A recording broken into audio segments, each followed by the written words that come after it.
একজনের জন্য ঘুরে দাঁড়ানোর জন্য যে আরেকজনকে কষ্ট দিতেছেন এই যে ভাবিকে, এই যে তাকে কি বলবেন? সে কি, আপনি কি মনে হচ্ছে না সে একটুও কষ্ট পায় যে সে আমার আমার হয়ে থাকুক বা আমাকে সবসময় স্মরণ করুক, সে অন্য মেয়ে মানুষকে না বলুক বা তাকে নিয়ে অনেক ছন্দ কবিতা বা তার কথা না বলুক, শুধু আমার কথা বলুক? এটা তো প্রত্যেকটা মেয়ে ইচ্ছা। তাকে কি বলবেন? তাই আমি যখন বিয়ে করছি তখন আমি একজন হোটেলিয়ার, তখন থটস অফ বিল্লাল না বিল্লাল। তো কারো ভালোবাসার মানুষ বলতে কারো হাজব্যান্ড। তো সে একটা সময়ে থটস অফ মানে হোটেলিয়ার বিল্লাল থেকে থটস অফ বিল্লাল হইল। তো এটাও তার জন্য একটা গিফট না? গিফট কিনা? এটা অবশ্যই গিফট। আমি অনেক কিছুই তো মেনে নিছি, তার মানতে অসুবিধা নেই। কারণ সে জানে যে আমি এতটুকু চেঞ্জ হওয়ার পরেও তো আমি অ্যানাদার অপশন খুঁজতেছি না।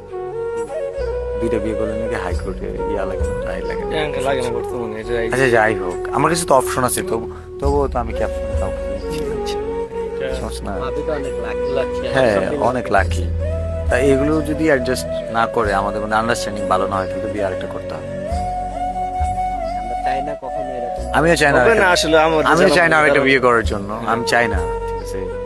ভাবি এরকমটা কখনোই করবে না, এটা আমাদের বিশ্বাস।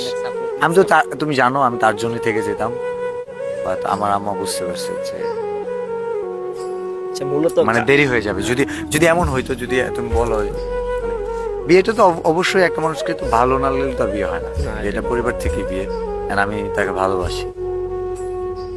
মানে মানে স্বামী হিসেবে স্ত্রীর জন্য যা করতে পারে, আর আর 10টা পুরুষ যা করতে পারে আমি তার জন্য তাই করি। সে অসুস্থ হলে আমার জায়গায় জমি পুরোটা বিক্রি করে আমি তাকে চিকিৎসা করাতে পারবো। এর চেয়ে তো আর মানে এর পরে তার কিছু থাকে না। ঠিক আছে, জীবন দিতে পারবো না, জীবন প্রাক্তনের জন্য দিতে পারবো না। দিতে পারলে থটস অফ বিল্লাল হইতাম না। না, এটা কখনো কন্টেন্টটা বেশি বড় হয়েছে, গল্প করতেছি। সমস্যা নাই তো। ভালোবাসা মানুষ যারা আছেন অবশ্যই থটস অফ বিলাল ভাইয়ের তুমি যে এত history- ডিপ ডিপ কোশ্চেন করো, এখন তোমাকে আমি একটা কোশ্চেন করি।